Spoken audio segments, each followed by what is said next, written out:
Hey guys, Dan here from Daniel Norris FX. Today I'll be sort of doing a review on the View Factor Contineo camera cage. Well, I'm not really sure what to call it really. It's the Shapeways sort of port protector sort of thing. But yeah, it's not really, it's not that great. I mean, it may just be for me, but yeah, it does its job, I suppose. But yeah, screw it. Let's just get into it, right? Okay, we've all had our issues with this sodden micro HDMI port. It was a very bad decision on Blackmagic's part, in my opinion. You know, it's just crap. I've been through about 5 cables and adapters now, and they've all broken, been wrenched off in some way or another. Now, that was using all like straight cables that go straight in, and this is one of the main design flaws, I think, with micro HDMI, is that the majority of cables that come out for it are all long. You know, this straight ports that come out about this far, rigid, and then the cable begins. You know, and then so you know, all you have to do is just nudge it a little bit, and the thing, and it snaps off, and you're screwed. Now, my plan was to go all angled ports, because I've got the Rode video mic here, which I normally use whenever I just want to go run and gun. That's nice and angled, and when it's angled, you know, it's close to the body, so you can't hit it, and if you do hit it, there's not a lot of leverage on it that's going to snap it easily. So I thought, okay then, well, let's see what other ports I can get for it. So then I managed to get myself a power adapter for the battery pack I use for it, and I managed to get an angled bit on that, and so that was sorted. And once again, it's flat to the body, so I thought, okay then, well, let's see if I can do this with the HDMI port and also get this to cover it all. Now, I've seen the way that I've seen that you can use this with the straight cables, but you've got to do a weird loop with them where the cable comes out of here, you loop it around, and then feed the cable through these little notches, and then it feeds out to you. Yeah, I don't like that, because that doesn't solve the problem I'm having where the cables stick out too far from the camera body and are wrenched off. It doesn't solve the problem. It solves the problem of the cable being tugged, but not the problem of the actual port itself being hit. Now, I thought with all these angled ports that I could throw this on you and it would be solved. Now, in all fairness, with these two, it does it fine. I mean, it's not entirely flat to the body, but it does fit. Oh, and by the way, you have to provide your own little screw to fix it there, which I was a bit disappointed in, to be honest. I would have thought it would be provided, but luckily I had one lying around.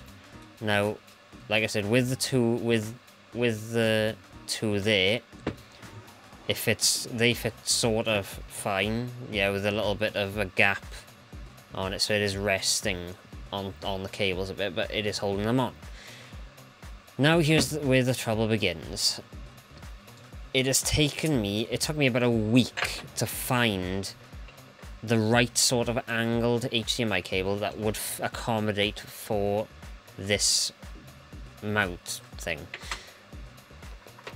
Because aside from finding really tall angled adapters, which would still stand the ones that are for large HDMI cables to go into it, yeah, they stand about that tall off the body, which is useless to me entirely. So I wanted to look into angled ones, and I found one.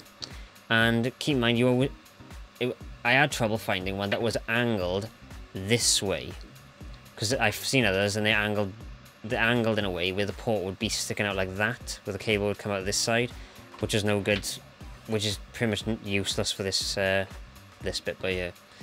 And yeah, sorry about that, I was too close in.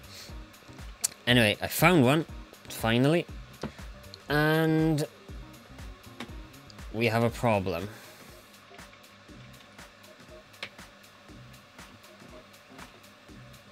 It stands quite a bit higher than the video mic port and the power cable. And you saw that this was already resting on the other two. With this one, it's pretty much not even touching, it's not even on the body anymore. This cable's too thick.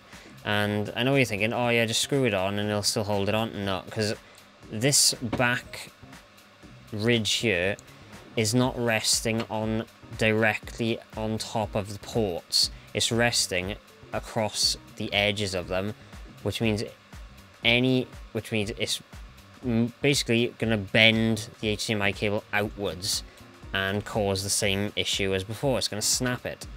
So my previous plan of having all angles and then clamp them all down, kind of screwed. I mean, it works for these two, but not for the one that I actually wanted it to work for. So, Shapeways. This is a brilliant idea. This... Oops, damn it. Sorry about that. This is a brilliant idea, but yeah, it's not really... I mean, I think all you would need to do, really, it's all fine apart from the height of this bar. I mean, fair enough, the height of this bar, it's accommodating the majority of them. But the problem is, microphone ports aren't as fragile as the HDMI, and the 12 volt, whereas it is still fragile, still not as fragile as the HDMI, because the HDMI is just, it's just a terrible connection, this micro HDMI. I mean, I hear loads of people complaining about mini HDMI. I'd give anything to have a mini HDMI in this and not this.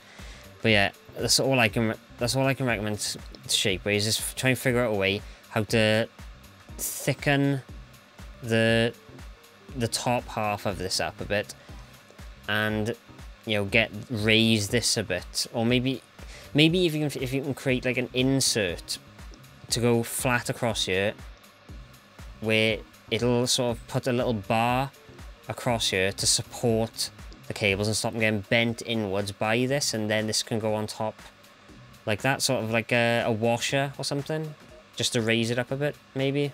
I don't know. That's just my opinion anyway. It's a good idea, but you know, we need cables we need the right sort of cables to work with it, really, which kind of sucks. But yeah, so that's more or less my review of this. You know, it's a good idea, but you need the cables for it. And yeah, like I said before, the whole looping the cable around thing is a terrible idea. This isn't my opinion. You know, you can't really...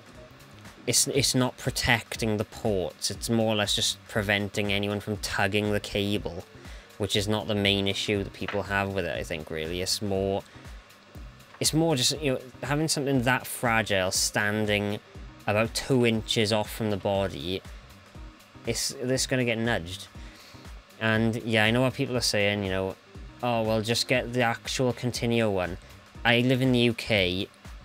It'll cost me $60, or basically it'll cost me £60, which is roughly about $100.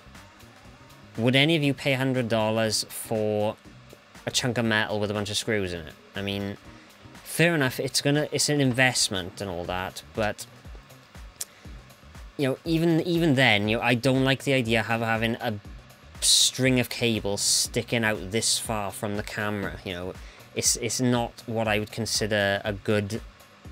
It's not really ergonomic, or I don't know what word I'm looking for. It's not really good for what I want it for. You know, at the moment, right, this cable will do the job now, you know, without anything holding it, better than all the other cables I've used. But I've still got to try and figure out a way of supporting it, because even then, you see, if I let go of it, you see it, even just the weight of the cable is putting pressure on it. And also this cable is quite rigid as well. It's not as flexible as I'd like it to be, but there we are. So yeah, that's my sort of review, or whatever, of the Shapeways method of HDMI port protection on the Contineo Cage, and also my sort of opinions of this setup of using all angled ports, of all angled cables. It's a good, I think this is a better idea than other ways. I mean, you could even just put a little plastic bar underneath all these just to support them, and then put tape, just put a bit of tape around this area here. That would work fine in my opinion. It would stop things rubbing up against it, and it would keep it nice and flat in the port. That would just work fine, really. But yeah, I'm gonna leave it there now. I'm waffling a bit now. That's my opinion of the Shapeways thing. In all fairness, I think I've wasted my money a little bit on it, but you know, it's not their fault. It's a good product and a good idea. I will give it that. Just needs a little bit of refining, I think. So yeah, I'm Dan from Dan and Lost Effects, and I'll see you in the next one.